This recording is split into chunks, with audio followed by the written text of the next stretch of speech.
Here's this week's Christmassy PMQs, also known as Prime Minister's Lies, which I'm trying to correct, and I've included a number of things that show up the Prime Minister all the way through this video. Enjoy. Last week was Crime Week. Was it a success for you, Prime Minister?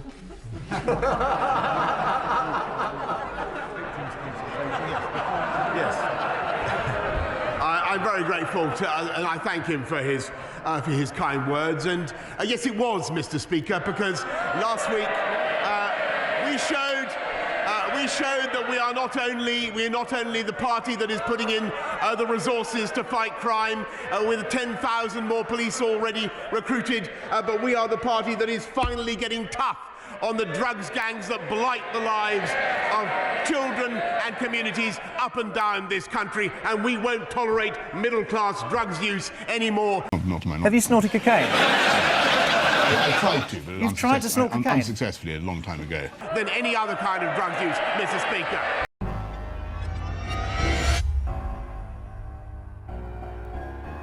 Hey everyone, welcome back to Political X. For more knowledge and updates on UK, European and US politics, make sure you subscribe to this channel.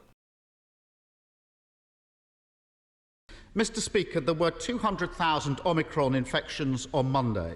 That's doubling every 2 or 3 days, and the NHS could be overwhelmed. So I want to start by encouraging everyone listening to this session to get their jabs and boosters. It's the best way to protect themselves, the NHS, and their loved ones. Given the seriousness of the situation, does the Prime Minister agree that the 100 Conservative members who voted against Plan B measures last night voted against steps which are necessary to protect the NHS and to protect lives? Unfortunately, Boris isn't going to believe this for some strange reason. He's going to deny all knowledge. I'm shocked he's lying. And so here are all the newspapers talking about the rebellion being one of the biggest in history, in Boris's history, and it's over 100 strong, which means that if he failed, he could have a vote of no confidence put against him and be removed from office.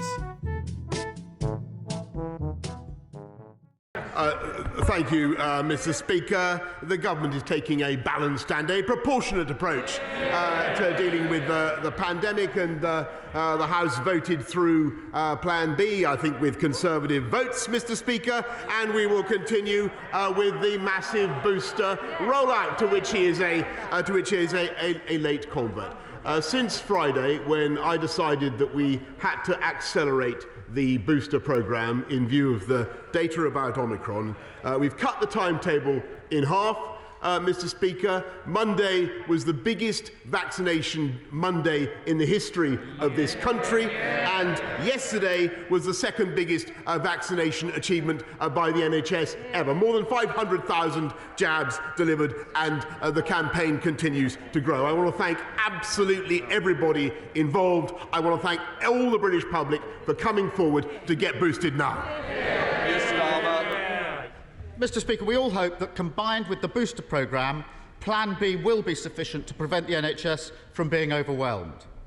Nobody wants to see further restrictions, but the Prime Minister has quite rightly not ruled anything out. So can I take this opportunity to make clear to the Prime Minister that if further votes are needed to save lives and protect the NHS, Labour MPs will follow my leadership and we will always put the national interest first. Can I ask the Prime Minister to get his house in order so he can say the same about the members behind him?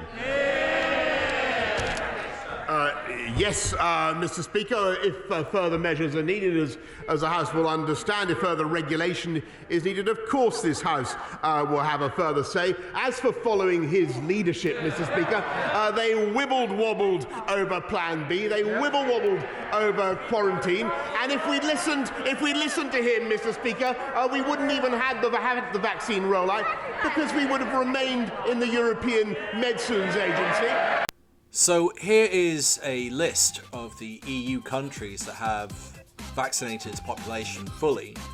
Portugal has got 87%, Malta's got 83%, and Spain has 80.81%. So where does Britain land? We have fully vaccinated over 81%, so we would just be third. So let's go back to PMQs, or as I like to know it, Prime Minister lies.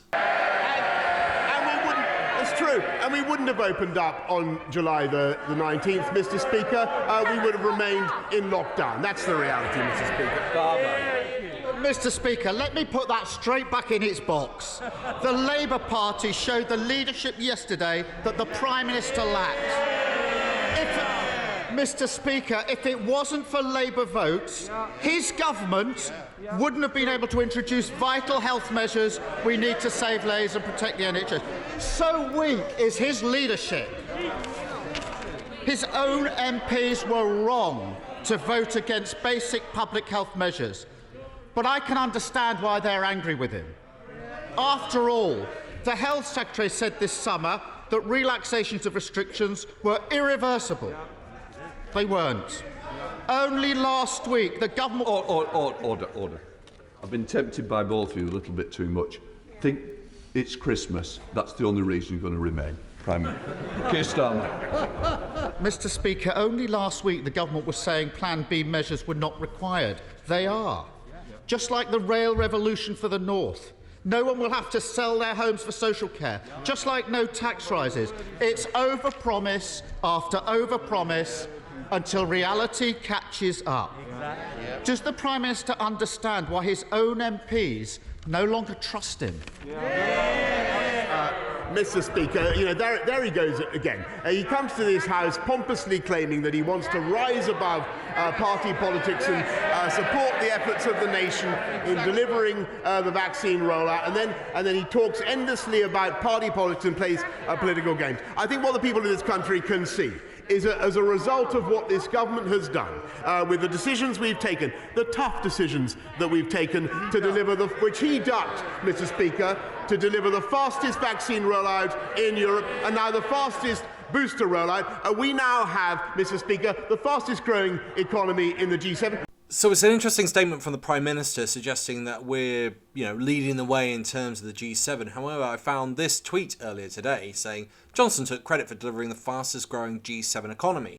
Meanwhile, in the real world, the UK is the only G7 country that has an economy that is still smaller than before the pandemic. So let's see what evidence there is for this. So here's a list of countries that are below pre-pandemic levels, and lo and behold, there's the UK. And it's only worse off than Mexico and South Africa, compared to all those other countries, including the EU. In exports, we lag behind the G7 countries.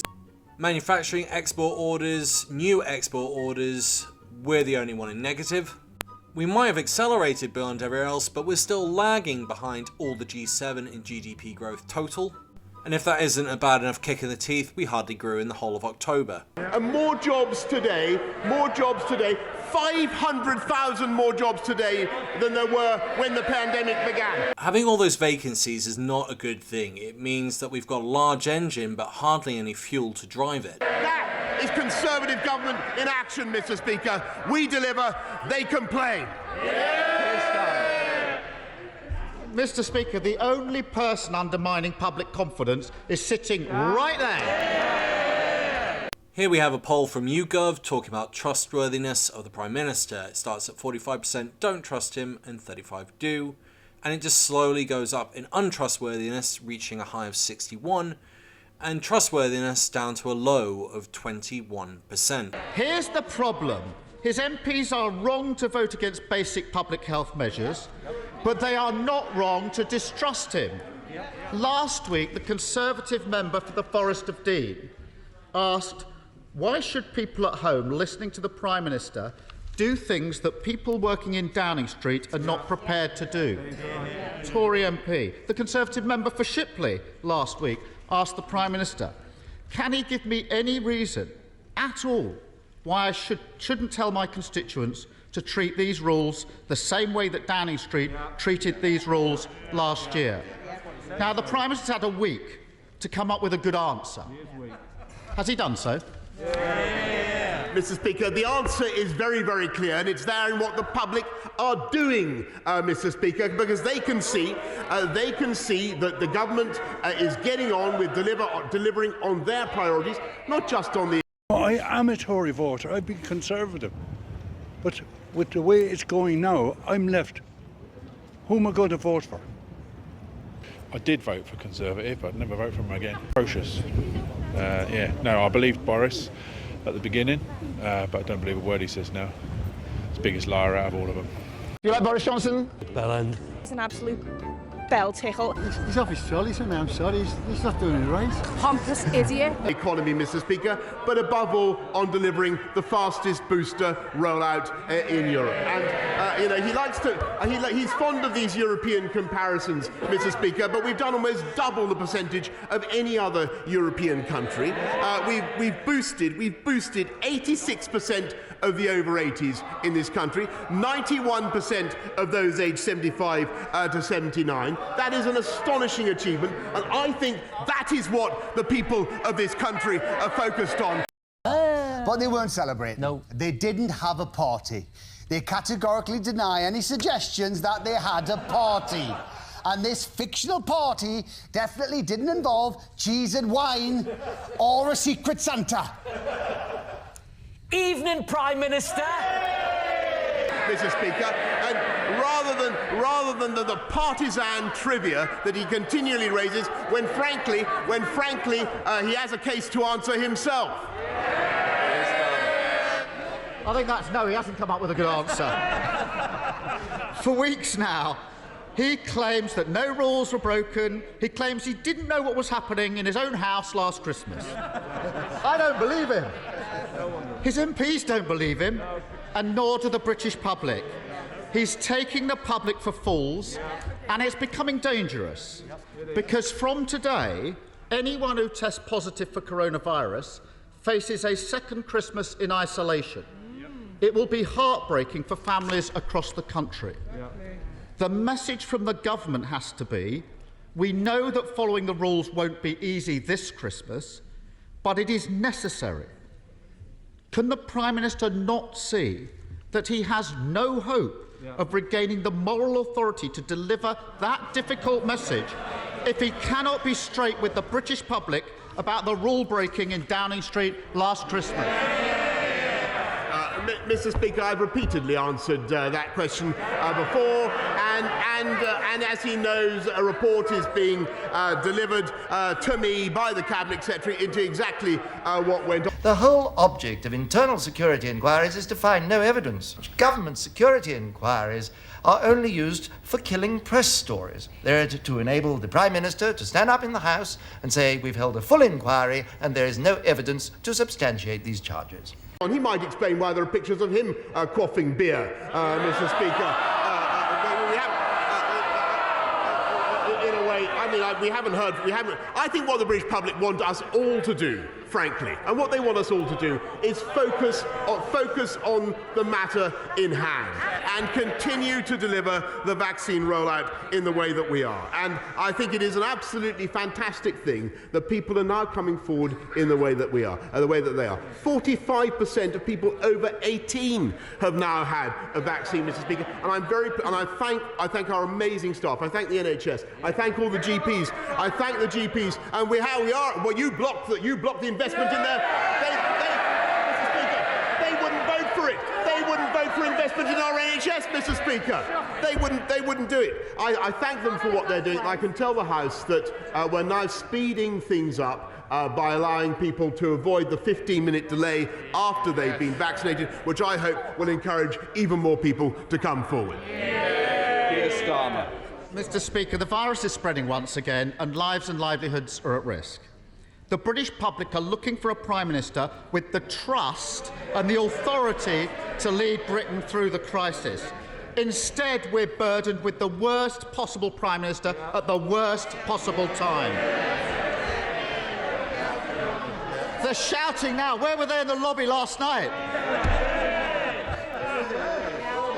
His own MPs have had enough. They won't defend him. They won't turn up to support him. And if he proposes them, they won't vote for basic public health measures. So at this time of national effort, the Labour Party stood up, shown the leadership that the Prime Minister can't, and put the health and security of the British people first. This is silly because I can't hear the question. I will hear the question. I don't think we need any more help from this front bench. I'm just dealing with this corner first before I come back. Can I just say, I understand it's the last PMQs and we're going to be coming back in the new year, but I do need to hear the question. And it may take a long time, but I will hear it. So please, I want to get through questions. I want you all to get away for Christmas. At this stage, you won't. Keir Starmer. Mr. Speaker, the Prime Minister is so weak that without Labour votes last night, vital public health measures wouldn't have got through. But this country can't... Says it's not true. Oh, God. I haven't got... It's not true. He's so socially distant from the truth. He thinks that that's not true. I don't know where to start. We better press on. We can't go on with a Prime Minister who's too weak to lead. So will the Prime Minister take time this Christmas to look in the mirror and ask himself whether he has the trust and authority to lead this country? Mr. Speaker, thank you very much, Mr. Speaker. We won that vote last night with Conservative votes, as I told the House. I respect the feelings and I respect the anxieties that colleagues have about... Of course I do. I respect and understand the anxieties, the legitimate anxieties that colleagues have about restrictions on their liberty, but I believe, and on the liberty of people, but I believe that the approach that we're taking is balanced and proportionate and right for this country. And let me tell you, Mr. Speaker, let me tell the House about he talks about leadership, some of the decisions, the tough decisions that I've had to take. I had to decide to stay out of the European ventilator scheme, so we had our own ventilator challenge, which he then ridiculously attacked. I decided to go ahead of the rest of Europe with the vaccine rollout, Mr. Speaker, which would have been impossible if we'd listened to him. I decided to go ahead with opening up our society and our economy on July the 19th, which he opposed, Mr. Speaker, which he opposed. And frankly, if we'd listened to him, never forget, we would not now have the fastest economic growth of the G7. It's because we took those courageous steps, Mr. Speaker, that we now have 500,000 more people in work now than there were when the pandemic began. And yesterday I saw 1.2 million job vacancies, Mr. Speaker. That is what Conservative governments do. They create employment. They create business opportunities. And above all, Mr. Speaker, we vaccinate, they vacillate. They jabber, we jab. They play party politics, Mr. Speaker, and we get on with the job.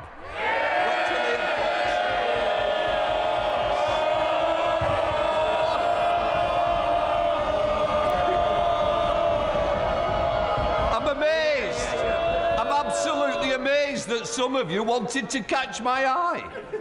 Obviously you don't. Thanks for that. It's making my life easier. So don't be shocked when I wasn't going to put you in for that special question today.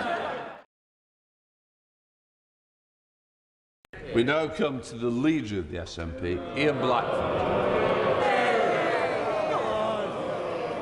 Thank you, Mr. Speaker. Can I wish you... It's not a pantomime. Oh yeah, exactly. Carry on partying. Thank you, Mr. Speaker. Can I wish you, all your staff, all members in the House, a Merry Christmas and a good New Year when it comes, and send my thanks to those in the front line, our emergency service, our armed forces, for everything that they have done to get us through this year. Mr. Speaker, the public understands the threat that Omicron poses to all our people and to our NHS. But we saw from last night's vote, the Tories might be privileged enough to live in denial about this danger, but the rest of us have the responsibility to live in the real world. That means increasing public health measures and increasing financial support for businesses and workers. The Scottish Government is delivering £100 million from our fixed budget to support businesses. But we all know that more is needed. Yesterday, the UK government put out a press release saying that new financial support was coming. But last night, the Treasury U-turned saying no new money was available. So, Prime Minister, which is it? Is there any new money to support businesses? Or was it all just smoke and mirrors once again? I'm grateful to the right honourable gentleman, and I share some of the points that he made about the importance of being vigilant about Omicron. I think it's good that he set that out. I think it's important that we continue to work with the Scottish administration as we do to help everybody through it. There is more money, as he knows, through Barnett consequentials. There are also further powers under the existing devolutionary settlement for the Scottish administration to raise money if it chooses to, and they have that option. But we will of course continue with the discussions with the Scottish administration. Ian Blackford. Mr. Speaker, that simply wasn't an answer, and it really just does confirm it's all smoke and mirrors. There was no new money for Scotland. Once again, the Prime Minister can't trust a word that this Prime Minister says. Dodgy dealings on renovations and his distant relationship with the truth. All of it has left him weak. Last night, this UK government struggled to get measures through this House that Scotland has had for months. A Prime Minister who can't do what is needed to protect the public is no Prime Minister at all. Mr. Speaker, nobody wants further restrictions, but Scotland can't afford to be hamstrung if the Prime Minister can't act because he's got 99 problems behind him. So will he give the devolved governments the powers and financial support that we need to protect our people? Mr. Speaker, I think we're going to need a bit bigger waistcoat to contain the synthetic indignation of the right honourable gentleman, quite frankly. If I can just tell him that there are the powers. The Scottish administration has the powers, but what we've also done, Mr. Speaker, is a record settlement, for Scotland, £41 billion. But I, in all friendship with the right honourable gentleman, who I'm actually quite cordial with behind the scenes, Mr. Speaker, we will work with the Scottish Government to make sure that we get through this thing together. Sir Robert Neal. Speaker, the Prime Minister's actions over the last number of months have absolutely eroded public confidence at the worst possible time in a public health crisis, excusing rule-breaking by his own MPs, ignoring rule-breaking in his own House. He can't even lead Tory MPs to vote for his public health guidance. How does he expect to lead anybody else? Surely now it is time, Mr. Speaker, for him to do the right thing, the only thing left to him to restore public confidence, and resign. No, Mr. Speaker, I'm going to get on with protecting the public of this country and making sure that we get through this pandemic together as one united kingdom, Mr. Speaker, and making sure that we protect trade between Great Britain and Northern Ireland in the way that I know he would want it protected. I hope you enjoyed my political observations this week. If you'd like to support me, please share the video with others and post about it on social media. If you're keen for more, subscribe, comment, like, and hit that notification button. Thanks for listening, and see you next time on Political X.